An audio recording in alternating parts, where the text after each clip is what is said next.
Hey guys, welcome back to SemperFi Mechanic. My name's Thomas. Today's video we're going to be talking about how these little rags right here cost somebody their whole entire engine. Hey guys, how you doing? You feeling good mentally? You feeling good physically? That's good to hear, guys. But man, today has been messed up, okay? But listen, it's not my fault this time. I'm the one that found this problem, okay? I didn't cause it, which is rare because most of the time it's me messing somebody's shit up. Or I used to. I'm a pro now, but back in the day, I sucked. But listen, I haven't been taking a lot of mobile mechanic jobs. I've got this gas job delivering diesel fuel back and forth. Well, that's been keeping me afloat. That way I can put parts on my truck and get it road ready. You know what I mean?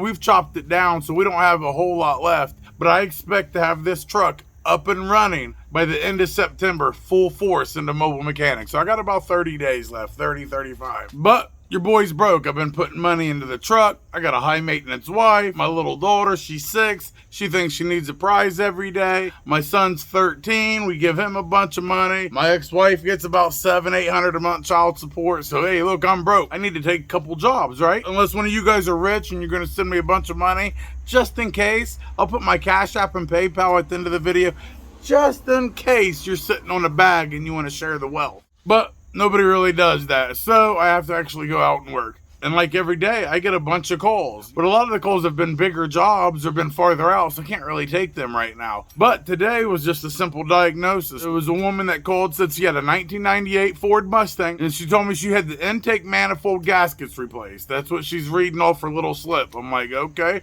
what's the problem? She goes, my engine is making a bunch of noise, and I can't go over 30 miles an hour. I don't know what's going on. I asked her, I said, did you take it back to the shop? You might have a warranty. She goes, yeah, I took it back to them and they looked at it for a couple hours and there was like 3 or 4 mechanics looking at it and they said they don't know what it is, so they can't fix it. So they told me to go to another mechanic. So I looked you up and that's where we're at right now. I'm like, okay, all right, whatever, sounds good. I said, what's your address, ma'am? I'll run over there real quick. I said, we'll get you a diagnosis in no time and we'll take it from there. So I go out there, I show up on scene, you know, I meet her. She's a nice lady, everything's going good. She gives me the paperwork.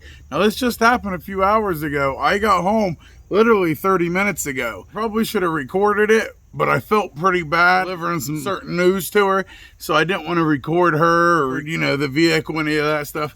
Sometimes it's just not appropriate. And sometimes it makes the job harder as well. You know, I'm just trying to get this diagnosis done and get out of there because I got to pick my daughter up at 3.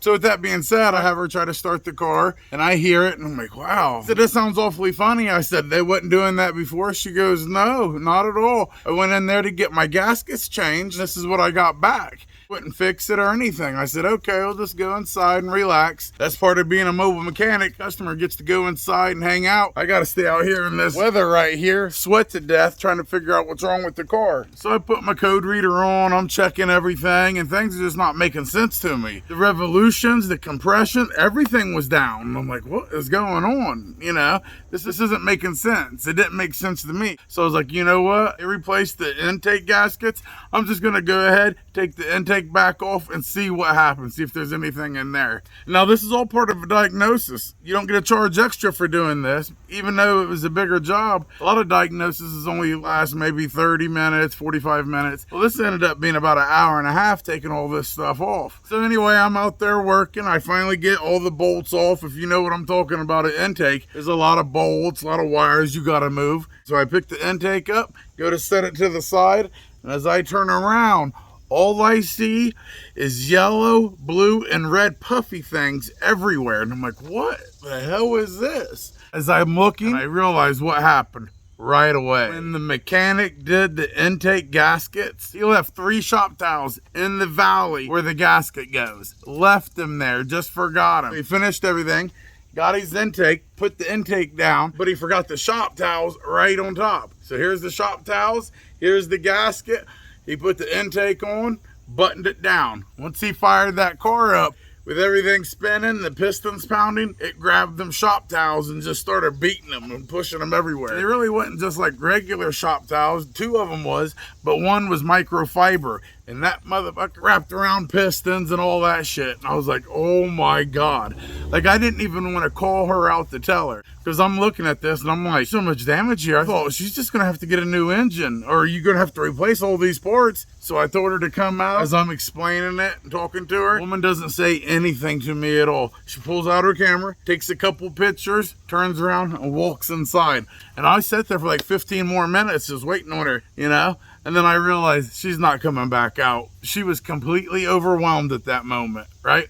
Think about this. In your 50s, I mean, it wasn't the best house. Just living paycheck to paycheck or whatever. And your only car and goes down like this because other mechanics left shop towels. Leaving the shop towels in there and it getting messed up. I mean, shit happens. But if you mess shit up, you have to fix it. So for them to look at it for a couple hours, and they figured out exactly what it was and was like, oh shit, I don't want to pay for an engine. I don't want to clean this up. Let's just tell her we can't handle it. We don't know what it is. And that's exactly what they did. So I called up that shop and told them, look, hey, I know what you did, you motherfuckers. I said, she's going to be coming back with a lawyer. No, I was just saying that shit. And I was telling them how foul it was. And all they did was hang up on me. They didn't give two fucks. So I'm just thinking, oh my God, I just feel bad for this woman, you know? I don't want to do the job. And I told myself I wouldn't be replacing engines or doing transmissions or timing belts. I was done with that stuff. I always get in trouble with it. It takes longer. I don't make as much money as I thought I would. And it just sucks that mechanics did that. Trust me, I have fucked up plenty of shit. I've had transmissions fall out. I've hid behind the bushes. Like, I've ran, you know. I have fucked some shit up, you know. But I always make it right, because accidents are going to happen. Obviously, he didn't mean to leave the 3 fucking towels there. I mean, shit happens, right? This can get overlooked. And I put shit back together and then realized the most important part's in my hand. Like, shit happens, but for them not to just make it right, it's fucked up. Obviously, it's very hard on her. I was like, man, I just feel like shit that these people did this to her. I mean, that changes that whole woman's day, week, life, everything. You know what I mean? And literally, she went into shock when I told her this. It was, and I've seen that shock in war, though. Like, when shit pops off, it's called the fog of war. You know, your eyes just glaze over. Your body can't respond to what's going on. And the same thing happened. Her body and mind could not handle what I was telling her. As soon as the first words came out, everything else was muffled to her. But this shit's just messed up. You can help people out and give them little discounts, things like that, but your heart will affect your pocket if you're not careful. And it happens to me all the time. So you want to help, but you don't want to help so much that you're doing work for free. So that's the little video today. If you guys like this video, give me a thumbs up. If you haven't subscribed, please do so. You guys have been doing really good. We just hit 3,000 subscribers and now we're already up to 3,100 or something like that in a day. So thank you guys for everything you've done for me. If you guys want to donate to the channel, the money goes right here on this truck. I'll have the Cash App and PayPal right here on the screen. It'll also be in the description as well. If you don't donate, I still love you, but please subscribe. You at least got to do that for me. But like we always say, Semper Fi, till next time.